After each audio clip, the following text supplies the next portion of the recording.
કેમ છો? જ્યારે કોઈ બાળક પહેલીવાર ભણવાનું શરૂ કરે છે ત્યારે એ ક્ષણ કેટલી ખાસ હોય છે નહીં? તો આજે આપણે એ જ પહેલા પગલાંને ઓફિશિયલ બનાવતા એક ખૂબ જ અગત્યના ડોક્યુમેન્ટ વિશે વાત કરવાના છે. ક્યારે એવો વિચાર આવ્યો છે કે જ્યારે બાળક પોતાનું શરૂઆતનું પાયાનું ભણતર પૂરું કરે ત્યારે એનો પાક્કો પુરાવો શું હોય? મતલબ કોઈ ઓફિશિયલ પ્રૂફ? આ એવો સવાલ છે જે ઘણા વાલીઓના મનમાં થતો હોય છે. તો ચાલો આ સવાલનો જવાબ છે વિદ્યારંભ પ્રમાણપત્ર. ચાલો જોઈએ કે આ શું છે અને આપણા માટે કેમ આટલું અગત્યનું છે. આ રહ્યું એ વિદ્યારંભ પ્રમાણપત્ર. આ કોઈ સાદો કાગળ નથી હો.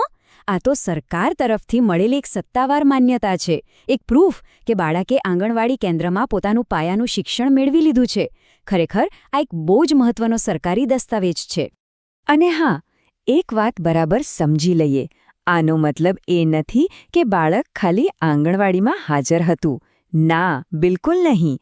આ તો એ વાતની ગેરંટી છે કે બાળકે ત્યાં જે પણ શીખવાનું હતું એ સફળતાપૂર્વક પૂરું કર્યું છે. કહી શકાય કે આ એના ભવિષ્યના ભણતર માટેનો એક મજબૂત પાયો છે. ઓકે, તો હવે વાત કરીએ કે આ સર્ટિફિકેટ મેળવવા માટે કઈ વિગતો કે માહિતીની જરૂર પડે છે. તો જો આ સર્ટિફિકેટ માટે આંગણવાડીમાં આ 7 મુખ્ય વિગતો નોંધાવવી પડે છે. સૌથી પહેલાં તો બાળકનો અપાર નંબર, જે એની એક યુનિક એજ્યુકેશનલ આઈડી જેવું છે. પછી દેખીતી રીતે બાળકનું અને એના માતાપિતા કે વાલીનું પૂરું નામ, બરાબર? એ પછી આવે છે જન્મ તારીખ, અને પછી 2 બહુ જ અગત્યની તારીખો: આંગણવાડીમાં ક્યારે દાખલ થયા અને ક્યારે ત્યાંથી નીકળ્યા. આનાથી ખબર પડે કે બાળકે ત્યાં કેટલો સમય શિક્ષણ લીધું. અને છેલ્લે કયા આંગણવાડી કેન્દ્રમાં હતા એનું નામ, જિલ્લો, રાજ્ય, આ બધી ડિટેલ્સ. ઠીક છે, તો હવે આપણને ખબર છે કે કઈ વિગતો જોઈએ, પણ આ બધી મહેનત શા માટે?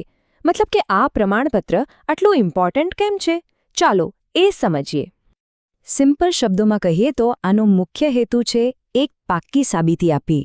વિચારો, જ્યારે બાળક આગળ પ્રાઇમરી સ્કૂલમાં એડમિશન લેવા જાય ત્યારે આ ડોક્યુમેન્ટ બતાવશે કે હા, આ બાળક તૈયાર છે, એણે પોતાનું પૂર્વ પ્રાથમિક શિક્ષણ સરસ રીતે પૂરું કર્યું છે.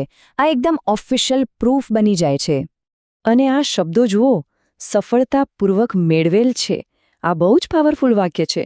આ ખાલી એમ નથી કહેતું કે બાળક આંગણવાડી ગયું હતું, પણ એમ કહે છે કે એણે ત્યાં સફળતાપૂર્વક બધું શીખ્યું છે. આ એની વહેલી શૈક્ષણિક સિદ્ધિ છે, જેની અહીં સત્તાવાર નોંધ લેવાઈ છે.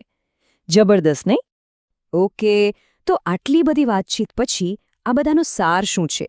ચાલો એક જ લીટીમાં સમજી લઈએ.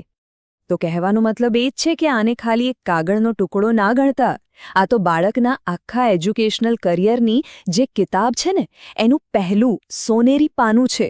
અહીંથી જ એના ભણતરની ઓફિશિયલ શરૂઆત થાય છે. અને હવે જતાં જતાં એક સવાલ વિચારવા જેવો છે. વિચારો કે કોઈના ભણતરનો પહેલો જ ઓફિશિયલ દસ્તાવેજ એને કેટલો આત્મવિશ્વાસ આપી શકે છે. શું આ નાનકડો કાગળ એના ભવિષ્યના શૈક્ષણિક રસ્તાને એક પોઝિટિવ દિશા આપી શકે છે?